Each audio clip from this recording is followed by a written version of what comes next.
Hey guys, and welcome to today's episode of Mystic Journeys with your host HB. Derek and Nerdy here as well. Hope everyone's doing well today. Today's topics, we're going to talk about the Matrix, and we're going to use Morpheus quote to kind of open up the segment of what we're speaking about today. It'll lead us into the first 4 pages of the 4 agreements.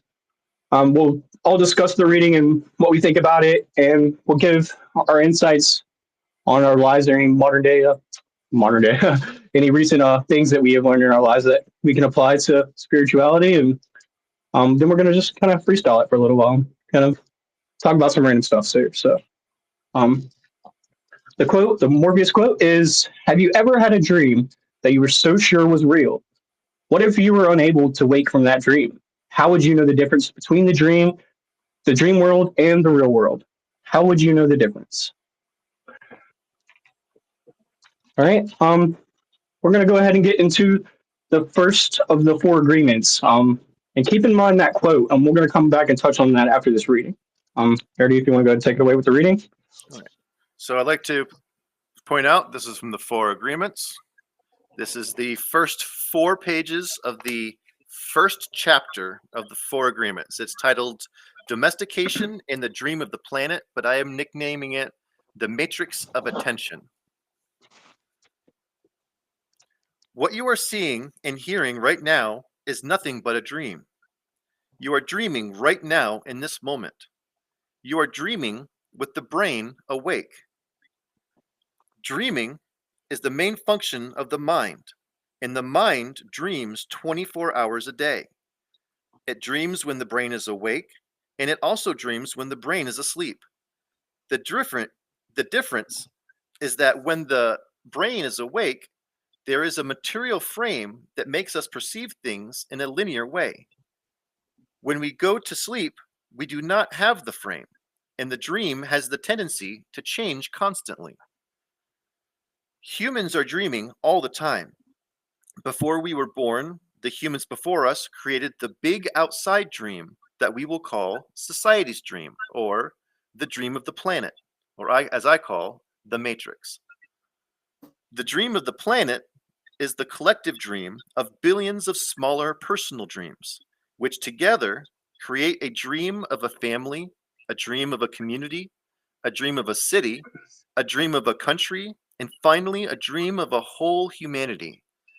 The dream of the planet, or the Matrix, includes all of the society's rules, its beliefs, its laws, its religions, its different cultures and ways to be, its governments, schools, social events, and holidays. We are born with the capacity to learn how to dream. And the humans who lived before us teach us how to dream the way society dreams. The outside dream has so many rules that when a new human is born, we hook the child's attention and introduce these rules into his or her mind. The outside dream uses mom and dad, the schools, and religion to teach us how to dream. Attention is the ability we have to discriminate and to focus only on that which we want to perceive. We can perceive millions of things simultaneously, but using our attention, we can hold whatever we want to perceive in the foreground of our mind. The adults around us hooked our attention and put information into our minds through repetition. That is the way we learned everything we know, through programming. By using our attention, we learned a whole reality, a whole dream. We learned how to behave in society, what to believe and what not to believe, what is acceptable and what is not acceptable, what is good and what is bad, what is beautiful and what is ugly, what is right and what is wrong. It was all there already, all that knowledge, all those rules and concepts about how to behave in the world. When you were in school, you sat in a little chair and put your attention on the teacher, on what the teacher was teaching you. When you went to church, you put your attention on what the priest or minister was telling you.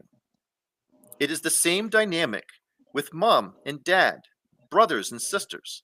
They were all trying to hook your attention. We also learn to hook the attention of other humans, and we develop a need for attention, which can become very competitive. Children compete for the attention of their parents, their teachers, their friends. Look at me, look at what I'm doing. Hey, I'm here. The need for attention becomes very strong and continues into adulthood. The outside dream hooks our attention and teaches us what to believe, beginning with the language that we speak. Language is the code for understanding and communication between humans. Every letter, every word in each language is an agreement. We call this a page in a book. The word page is an agreement that we understand. Once we understand the code, our attention is hooked, and the energy is transferred from one person to another, like a programming language. And that's where I'm going to stop today. It's the very, very end of page 4. And let's move on to discussions. What did you think about that, HB? You want to go first?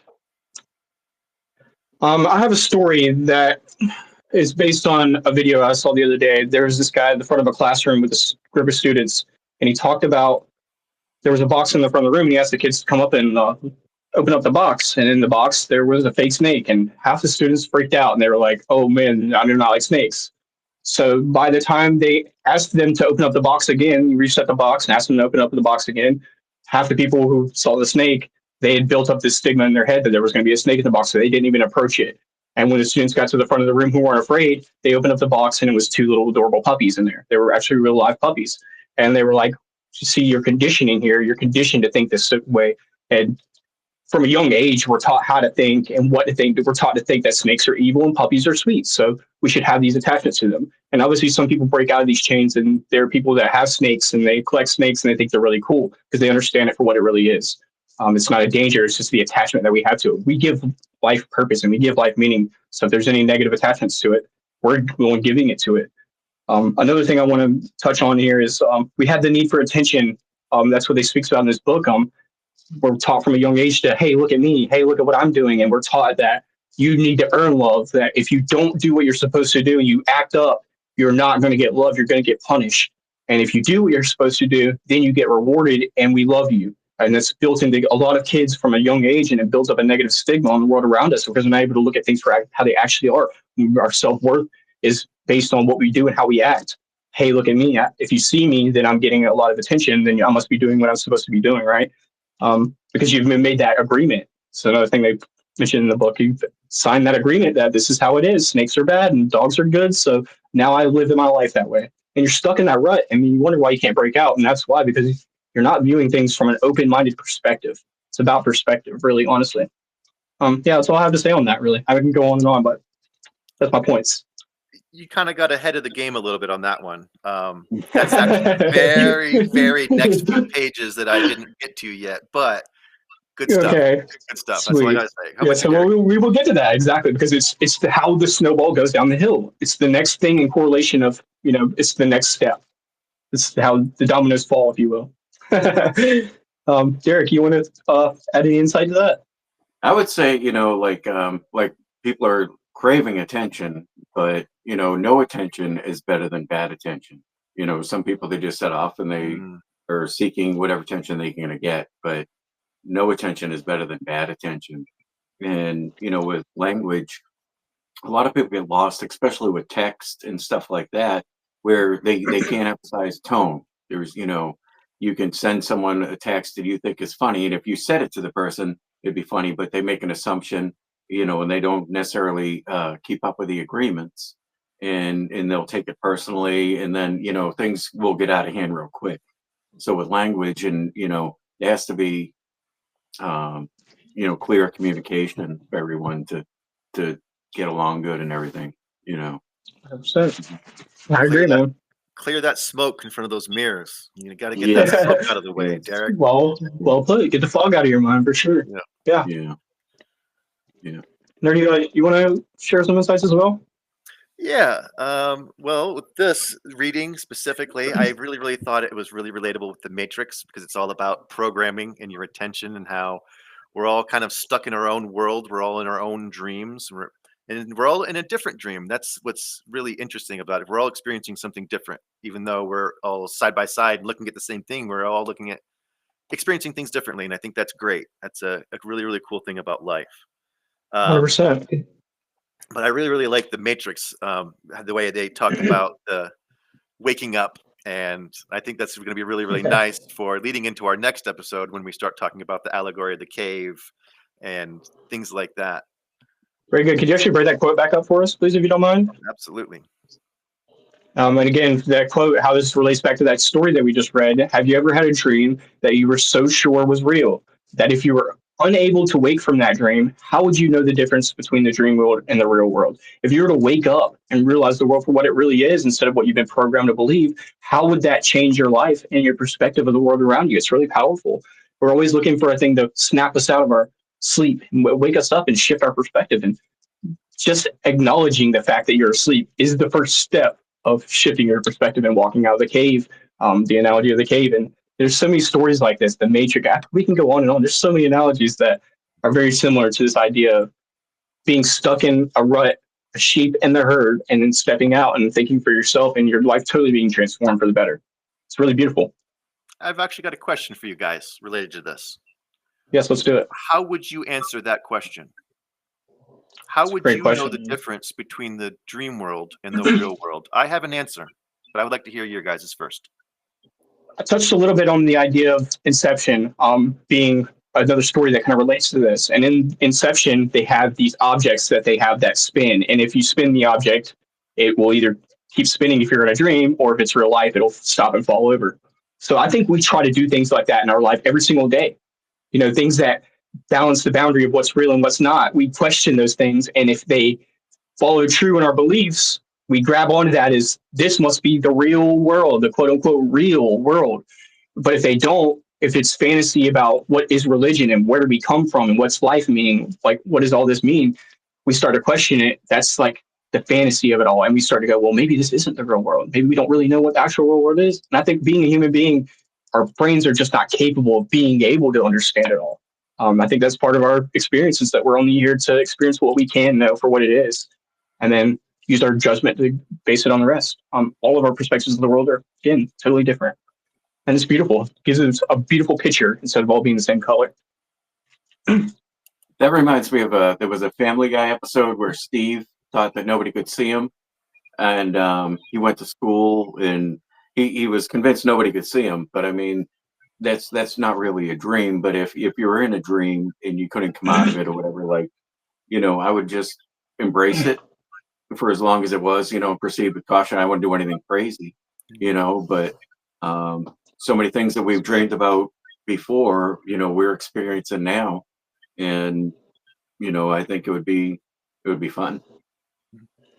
And that's a great point, to be validated and have people see you for what it is. That kind of lets you know also that we're quote unquote in the real world, when people are living their experience, but they can still see you for how it is.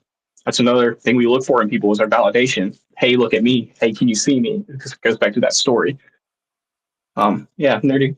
So my answer is going to kind of relate to the allegory of the cave a little bit, and the Matrix, and it's going to lead into a little bit of Rick and Morty. So first things first, the way you would tell the difference between a dream world and the real world is, in the real world, things are hard. Nothing's easy. If everything's easy going all the time, you know you're dreaming. Everything's going right, obviously. But just because things are going right doesn't mean it's a dream, but it's a sign. It's one of those flags that, because when you wake up, you have to adjust. It's the brightness factor. So being awake is not comfortable. So discomfort, I'd say, is the sign. Especially the transition to waking up. Right. So if you are able to feel discomfort, you're probably not dreaming. So that's the real life, the real world. If you're able to feel discomfort. So there was this episode in Rick and Morty that made me think of this. It's the episode where they had the brain worms. It's the Mr. Poopy butthole episode. But there's these brain worms that get into their brains, and then it makes them think that they're actually part of their memories and they're part of their. But the only the flaw of these brain worms is they can only create positive memories because it's like it's like this science fiction creature that its ability is enabling.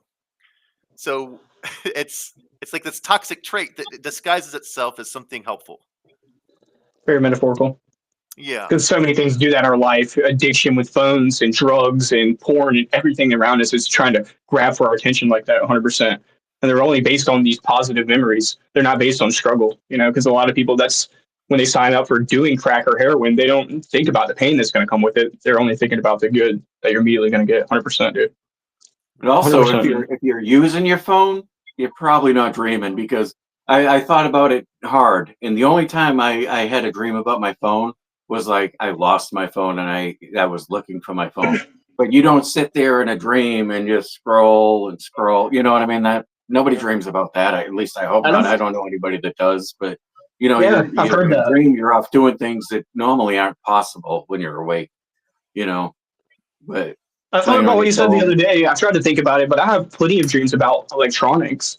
So I don't know what it is. You're so right, though, about the phone. I just don't dream about a phone. Well, yeah, electronics. I mean, like, technology is awesome. It's fascinating, all the things that are coming at us and everything, all the new stuff coming out. But, I mean, I don't think anybody dreams about sitting there and just because you're saying because it's not pleasurable, really. Yeah, we think of it as pleasurable. Time is worth more.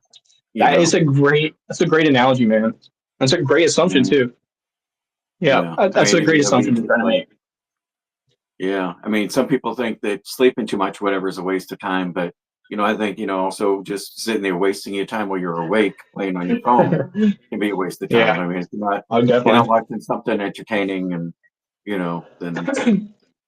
And I'm just like everyone else. I get sucked up into that thing when I'm on YouTube and I'm scrolling through shorts. I try not to use social media. I use Discord. I use YouTube. But if I'm scrolling through YouTube and I'm going shorts, if I scroll through 3 different shorts and they're not of any kind of educational value or philosophical value, I will get off of it. And I usually end up getting off of it 90% of the time, because then it's just filled with stuff that is, what everybody else gravitates towards and not what positive people are trying to better their life with. It's just mindlessness. It's distractions. It's trying to distract us from death and, our pains and everything, right? But the problem is if you don't face it, you never learn how to grow. Yeah. It takes discomfort. Yeah. You said it. Waking up, transitioning from out of a dream into waking up is the hardest part. I mean, hitting that snooze button on your alarm clock, that's the hardest part of your day. And then everything after that, it's a beautiful way to look at it, because everything after that is all uphill. There's going to be way more challenges as opposed to being in a dream. You're going to have to physically exert yourself, mentally exert yourself, where you weren't having to do that before.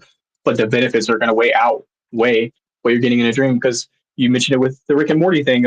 It's just fooling you into thinking that's what you're like. Oh, if I just stay in bed, I'll get what I want. That's a trap. That's a total trap to fall into. If I just stay on my phone for 5 more minutes, oh yeah, well, it's a trap to fall into. If I just do this, I smoke this weed one more time. That's a trap you fall into. These are all traps and distractions. And then a lot of the times I've noticed that people will want to blame other people around them for them putting themselves in that situation. And then when you don't help them out, they're like, well, why won't you help me out? It's like, because you're the only one who can help yourself out of that situation. You have to learn how to wake up and get out of the cave. And like you said, it comes with a lot of courage to step outside of yourself and commit to, hey, I'm going to wake up today. See what the world is really like. There's a lot of pain involved in that. But it's going to better you. Makes you stronger. Okay. Do you guys have any new insights or lessons that you've learned recently in your life? If not, do you have anything that you've written down, any inspirations from your journals? I'll let Garrett go ahead and go. This is kind of like point number 4 in our topic today. I'm just okay, Derek, you go ahead and go. Along, Do you have anything? Derek, do you have something? No, I don't. That's perfectly acceptable. Yeah, I have something really good, actually. I've struggled a little bit in my life, and we've touched on this a little bit already in the podcast about worth, what worth is, what value is, the difference between worth and value, and the things, because we put the value to things in our lives. We put worth on things, and we're taught from a young age what you're supposed to be worth as. We're taught that if you don't work for something and somebody gives it to you, that you didn't earn it, because that's what we're built and programmed to think. So I have this fluctuation between balancing between accepting people's help whenever I need to ask for help, whether it be monetarily or um, with things I'm dealing with in my life. I recently had a dog pass away. It's been really difficult. So just life things or whatever I'm asking people for help, it's hard for me to ask it because I don't feel like I'm worth it. But at the same time, the yin and yang of it is that I have to let people help because it's going to allow me to grow and it's going to allow them to have their kindness like given to me. I balance myself in between that space of, you have to admit that you're human and you need help. It doesn't matter how rich you are, how strong you are, anything in between. There's always going to be a moment where you're going to need somebody else's help. But that being said, you're not completely helpless. You can still do things yourself. There's very yin and yang, and I try to live in the balance of that, but very middle of that section. It's very difficult, and something I've been struggling with. What a gift you could give to somebody to accept their help. Oh yeah. It's very hard whenever you're feeling down and out and hopeless. Though, I talked about how whenever my dog passed away last week, I went and passed out flowers. It was a very difficult thing to do.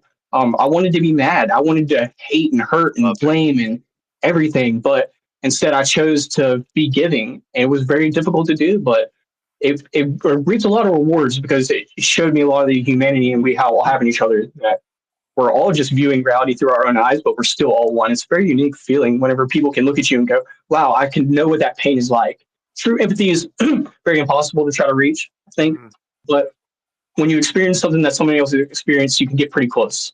You're like, wow, I can feel your pain. I had a guy come up and hug me, ask me what I was doing, and I explained to him, and he just gave me a hug. I was like, wow, that really made my night, dude. Where I could have just stayed and wallowed in that grief and wallowed in that pain and that hurt and had these negative thoughts.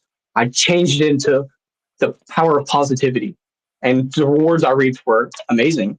You have to try it. It's very difficult to do, beautiful gesture, but you have to chill. Yeah, it's difficult. To my eyes hearing Pops talk about it, and remember also you told me about it too, and I was like, wow, that was so beautiful. I love that. 100%.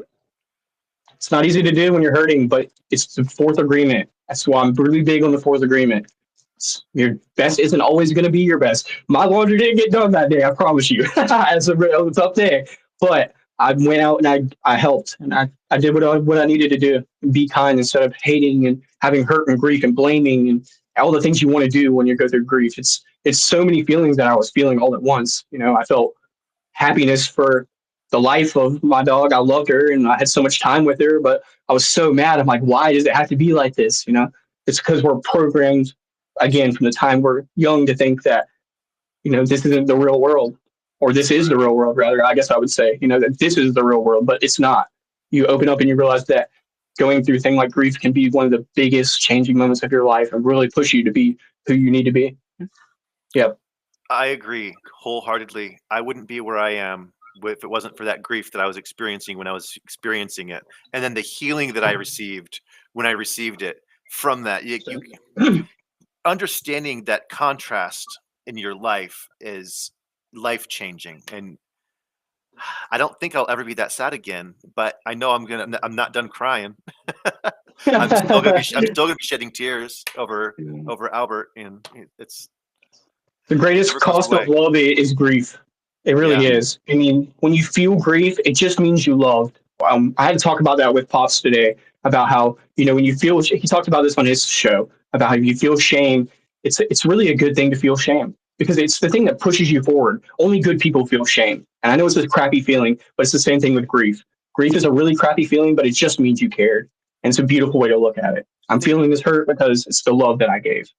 Both emotions need balance. Too much or too little is a bad thing. It's exactly my point that I'm trying to make. I'm trying to live in between that space of being happy and feeling the grief. Yeah. It's very difficult to do because I want to be mad. I want to hurt, but I don't really want to.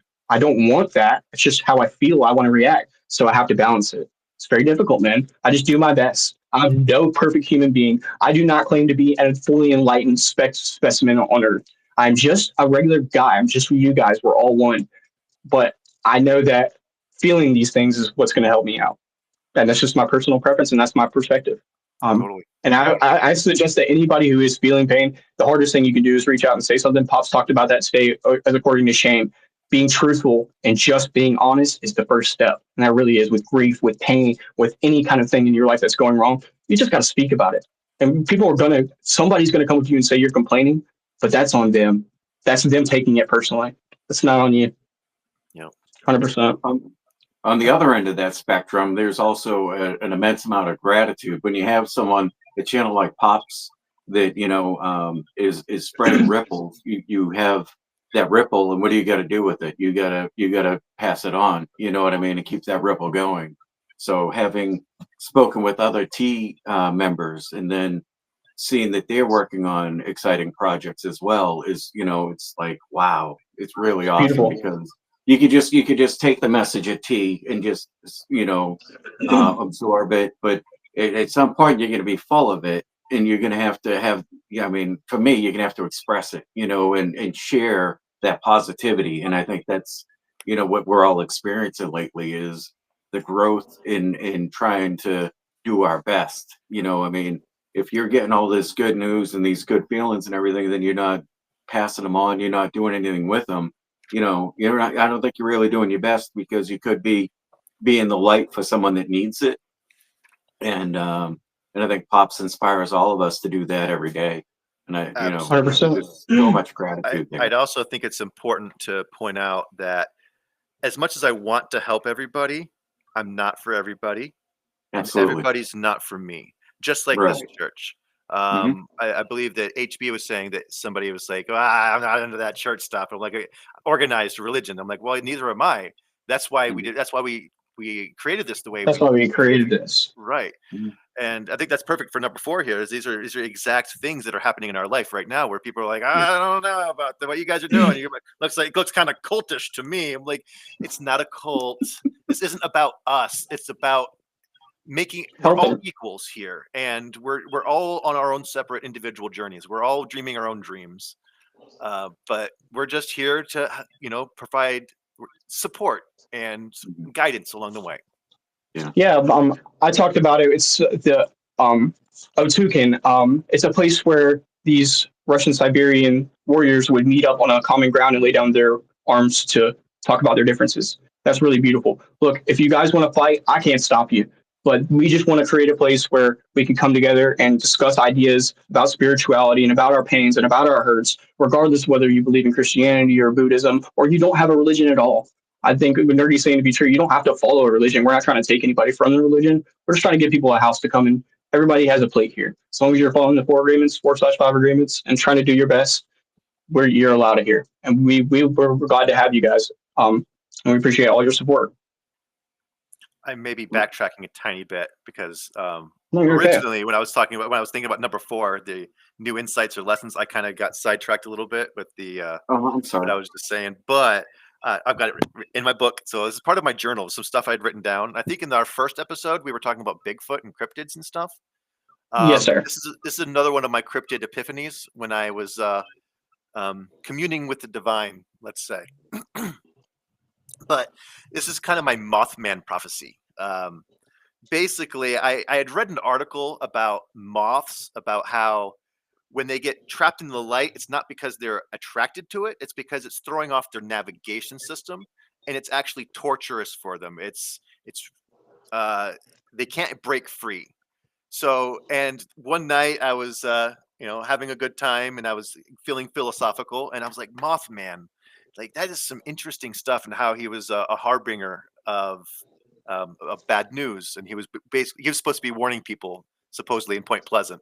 They saw him, and then the bridge collapsed. So a lot of people speculate, like, did he cause the collapse, or was he warning people about the collapse? And I'm in the boat that he was warning people. He was kind of like a good entity. And whenever people see Mothman, it's always preceding a natural disaster or something bad that's going to happen. But Mothman, a lot of people like Mothman, kind of like Bigfoot. You see the Mothman pins. I got a Mothman pin on my hat, and I've got stickers, and just like Bigfoot, everybody thinks Mothman's cool. But I really, really connected that whole idea about how moths, they get stuck with the light. The light's messing with their navigation system. And what's causing light in our daily lives? screens, our phones, our notification sounds, bing, bing, bing, bing. We just can't put our phones down. It's messing with our attention. And we can't break free of these devices. And AI, it's getting worse. I read an article or I heard something about how AI is causing psychosis. So it's also a parallel problem with entheogenic mushrooms, where some people, it kind of triggers their psychosis if they're already susceptible to it. So I think that AI is kind of like a double whammy, as well as like social media and the algorithms and all that stuff. So just a few things I had written in my book from that night was success isn't just about time spent. The most valuable asset you have to offer others and yourself is your attention, which tends to explain every aspect of everything in society today, the good and the bad. AI, forced advertising, algorithms, smartphones, easy money. Your attention is worth more than you know. Stop wasting it. Everything is designed to stop you from looking up. The only way to wake people up is to meet them where they are. We've got to fight fire with fire. Definitely. So it's the difference between value and worth. That's what we were just speaking about. This is a topic we're going to come back to when we're talking about the allegory of the cave. And I think it's pretty beautiful because a lot of people will have the, again, allergic reaction of going, Mothman, that's fake. I don't believe in that. Well, regardless of if it's true or if it's not, Nerdy was able to look at it from a really analytic point of view, based on nature, based on facts, and learn something from it, whether it was true or not. I think that's beautiful. I think it's a great lesson to learn. Just don't have a Mothman immediate reaction. Sitting in front of the TV, just I used to watch this show. It was called I can't remember the name of it, but it was on History Channel. I'm sure people will be able to tell us in the channel, something Beast or something like that. But they would talk about all these cryptids, about Bigfoot and all this stuff. This is why I talked about this in podcast, because if you ask me if I believe in Bigfoot or any of these things, I don't believe in them because I don't know them to be true. I only believe in things that I know to be true. But does that mean that I don't think that they're real? No, of course not. And that's so much about life, about spirituality, about math, about science. There's so many things that, again, when you get to that point of knowing everything you can know until you're looking out into the abyss of what's possible. It goes back to our quote with the Matrix. Just because something is myth does not make it untrue. 100%. And you're never better for not knowing something. I will say that a lot on this podcast. You're never better for not knowing something. As long as it doesn't hurt you, as long as there's no risk involved. And for some people, even if there's risk involved, as long as you're willing to learn something outside of your wheelhouse, the thing that you love, your passion, is there in front of your face. You've seen people do it 1,000 times. You just haven't given them the opportunity. You need to open your mind. You need to wake up out of your dream. My Come out of the first cave. steps back into religion was because I started viewing religion as myth. And I was like, you know what? This stuff is freaking true. And I was 100%. looking at all this all wrong. This is good stuff. There are some things that maybe are true, or maybe they are, but still there's value for it. Yeah, 100%. There's things I used to say this about the Bible all the time because people like to say that there's hypocrisies in the Bible. Look, you're looking at the wrong thing. You're choosing to pick the negatives out of something that's beautiful, that has so much life to give, and a knowledge that's there, that you're asking for the knowledge. You're looking at it and you're going, well, these are the things I don't like. It's the same concept of putting 10 answers on the board, getting the last answer wrong and picking on someone because they got the last answer wrong, rather than congratulating them for the first 9 answers they got right. It's our condition of our society. We've been programmed to think this from the time we were little. We need to break out of this chain, snap out of this, wake up. 100%. Mythology was my gateway drug to religion. And me too, as well. And psychedelics and seeing a UFO and wondering, is that real or is it not? Or, could it be a plane? And doing psychedelics and having the experience and going, is that real or was it just the drug? These are the things I love. I love balancing on the line of fantasy, what's real and what's not. And as far as the Matrix is concerned, you can go ahead and give me the red pill, I think. I'm ready to see how deep we can really go as a human being to learn what we can know. I want to learn to love people that I hate. I want to learn to, see people's perspective that I love from a perspective that I don't agree with. I want to be able to look at things from all points and shapes of view. And I think that's going to give us the biggest scope of reality that we can get. For some people, that's not for them. It's too much, and that's fine. But if you're a deep diver, You come to the right spot. No doubt. I think now's a good time to point out that we would like to go live soon, and we need likes and subscribes. Please like and subscribe. We appreciate all you guys' support too, by the way. We've had a really good turnout so far. Yeah, it's been really great. All the support, comments, likes. You guys keep it up. One thing I like saying, I'm sorry, one thing I like saying is, you know, the gift, the present is to be present and to be able to go live and have conversations with people live, I think would be really great and maybe helpful to some people. And, you know, we can all grow together and definitely have a we great want to do time. some giveaways for you guys too. So we're going to figure out how we're going to do the giveaways. Maybe it'll be a number drawing, or maybe we'll just pick someone random. But yeah, come and meet us in the lives and we'll be able to pass out some gifts for you. At the rate we're going, we should. I'm hoping, fingers crossed, that we can go live next Wednesday, and we'll do our way back Wednesday. Hoping. But yeah, I think we're on the right track. Things are moving in the right direction. Yeah, man. This has been a very beautiful conversation. Trying to open up the introduction and what the four agreements are. The first 4 pages and the analogy that you attached it to the Matrix with the dream. It's a very beautiful concept to get people to get their feet wet into this concept of what the four agreements really are. And once you guys start to go on this journey, you're going to notice, just like how all 3 of us have noticed, that it starts to change your life slowly over time. Very little by little, you'll start to notice, wow, I didn't take that personally, and that was a really good outcome. Wow, I didn't make assumptions, and that was a really good outcome. And you really apply it to your life, and your life starts to change. It's very beautiful. And it's simple 4 steps. Anyone can follow it. Your son or daughter, if they're 4 years old, can follow it. It's anyone. It's very simple. I love it. It's a concept that everyone can apply to their lives, and it's very positive. And as long as you're following the 4 agreements, this is a place for you. We have a place for you, regardless of what your background in religion or philosophy or psychedelics or no psychedelics or any of that is. We want to create a house for you to come and share your experiences with spirituality or just life experiences, pains that you're going through, happinesses that you want to share. We want to be that place for you to come and relate with us. Pops it really inspired us because he does that for us over on the Pops Tea Crew. Gives us that place to share and love and be kind. It's very beautiful. So we need more of in the world. Yep. Thank you for your time. Yes. And I want to mention, if you guys are watching now, Nerdy recently put up a video on making Tootsie Rolls, magic dough Tootsie Rolls, with psilocybin mushrooms. So if you want to go check that recipe out, it's posted now on the channel. And here in this upcoming week, I'm going to be posting a video on making some natural herbal tinctures with different herbs.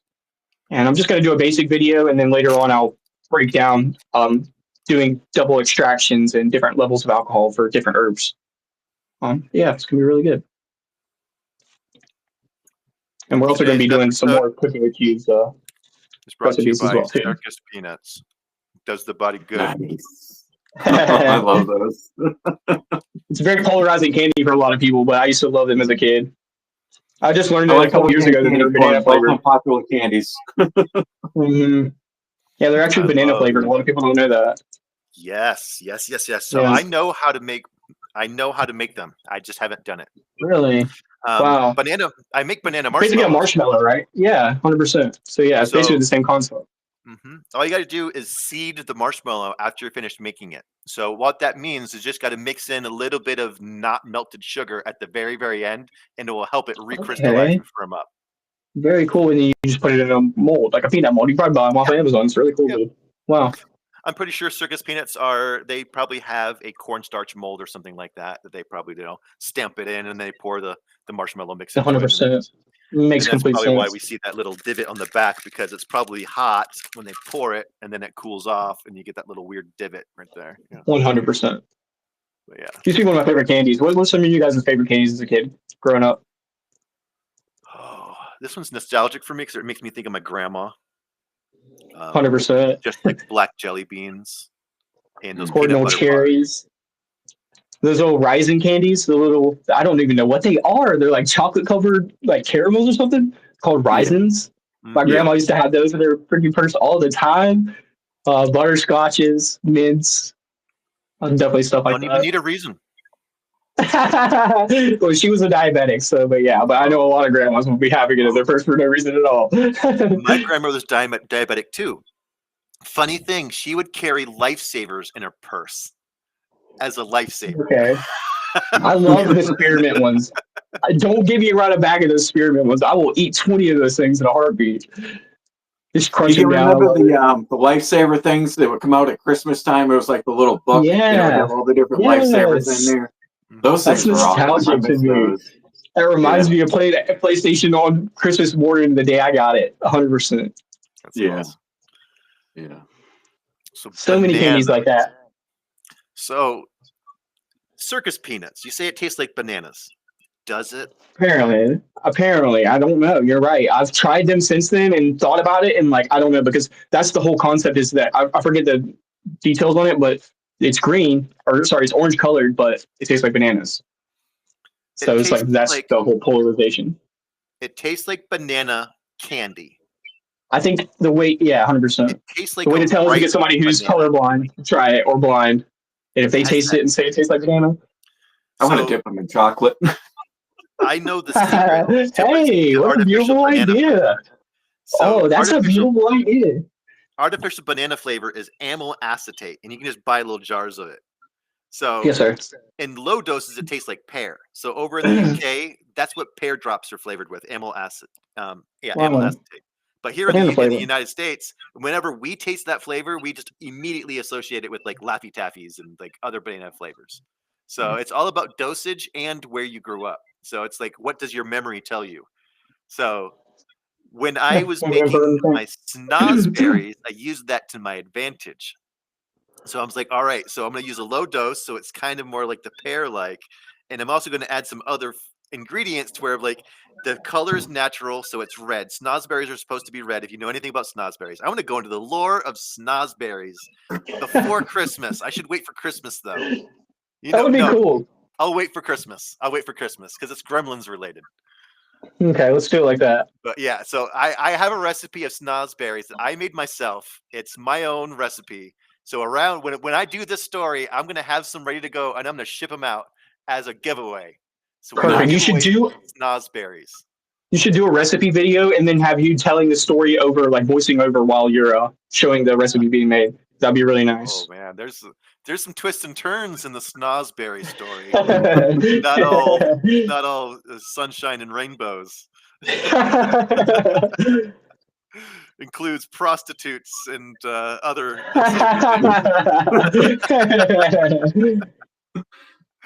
But yeah. Well, another time. Okay. Sweet. Speaking of the holidays coming up, I got some Christmas baskets to give away with some chai lattes and different like spice oranges and cocoa and stuff like that. And also herbal tinctures, some for like coughs and colds because it's that time of the year for allergies and coughs and colds. So that'll be pretty cool to come up. And we'll be doing more recipes as well too. Absolutely. And since I just made that magic dough video, I have a ton of magic dough over there. All I gotta do is mix in some mushrooms, and we got some sacramental chocolate rolls ready to go. So very cool. Get us 50 subscribers next Wednesday. We're giving them away. 100%. Jared mentioned he had some liquid cultures, or sorry, some swab prints rather. I have some swabs. Some swabs. Okay. Mm-hmm. Okay, perfect. So yeah, different genetics. Really sweet. Some culture stuff too. Yeah. Great. Another candy I used to love as a little kid all the time that reminds me of those circus peanuts is the orange slices. They were like gummies, but they were covered in sugar.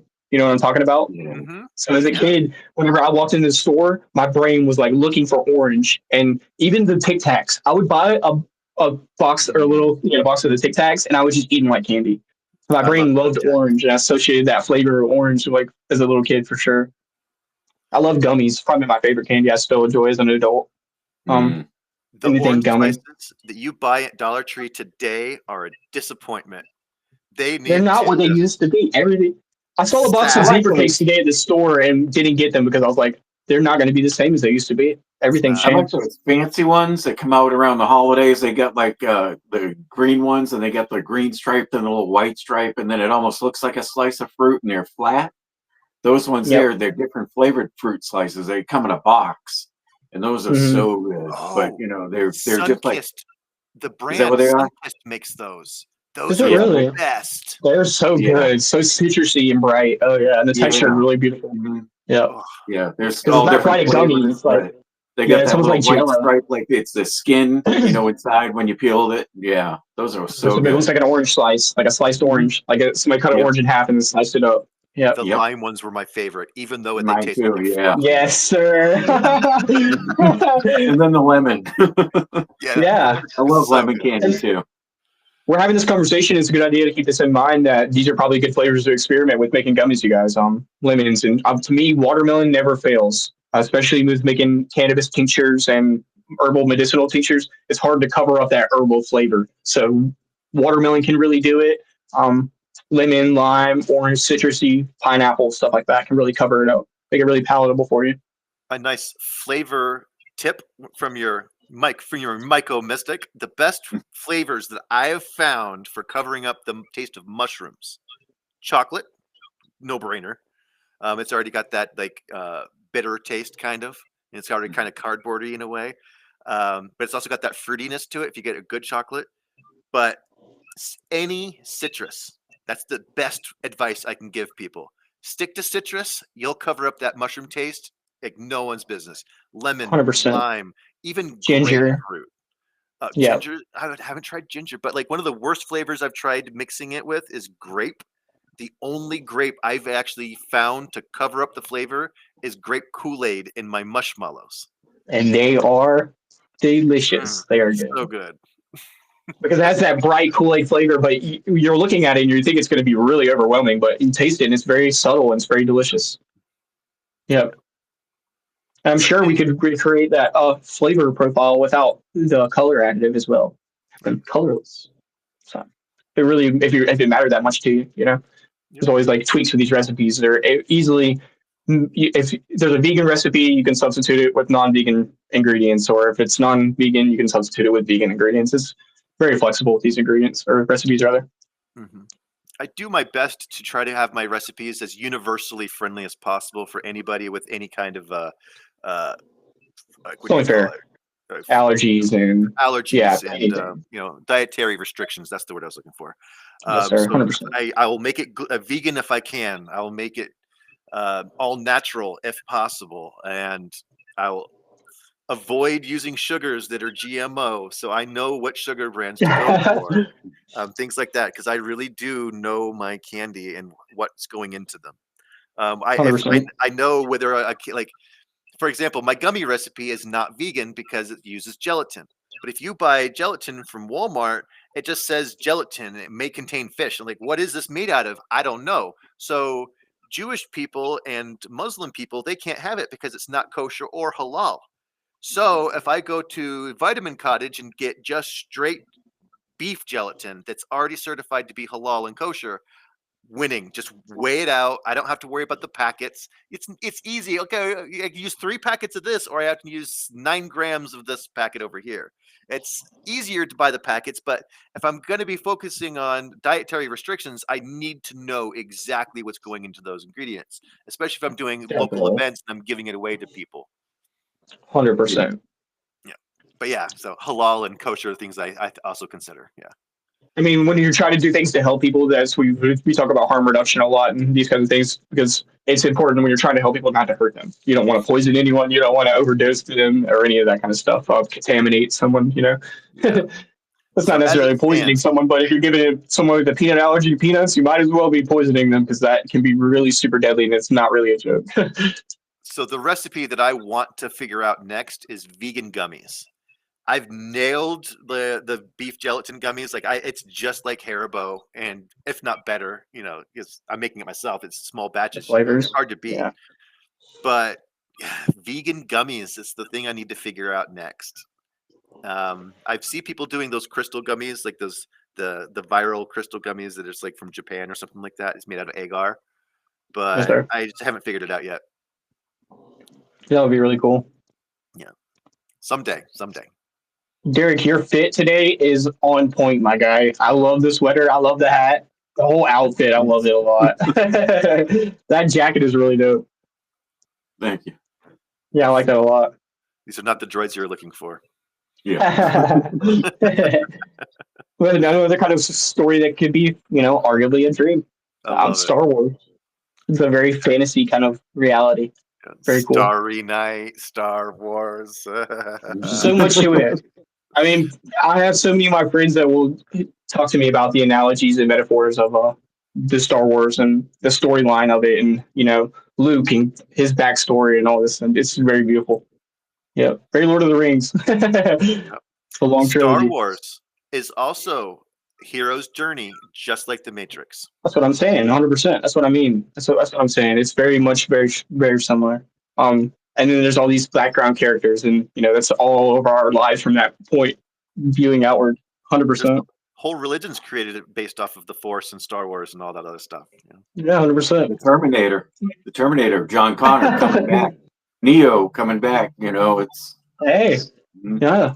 similarities. You guys will start to notice these commonalities in music and in art and in poetry and stories and movies, everything. You're going to start to see these commonalities where people have gone through what nerds call the hero's journey. It's going from being in the cave and coming out the cave, realizing that I need to save these people. I need to pull them out and to let them go through that journey. And when people see your journey, it inspires them to do the same thing. That's why people create these stories like The Lord of the Rings or Star Wars, because it's inspirational. We see it and we go, wow, Luke did that. I can do it too.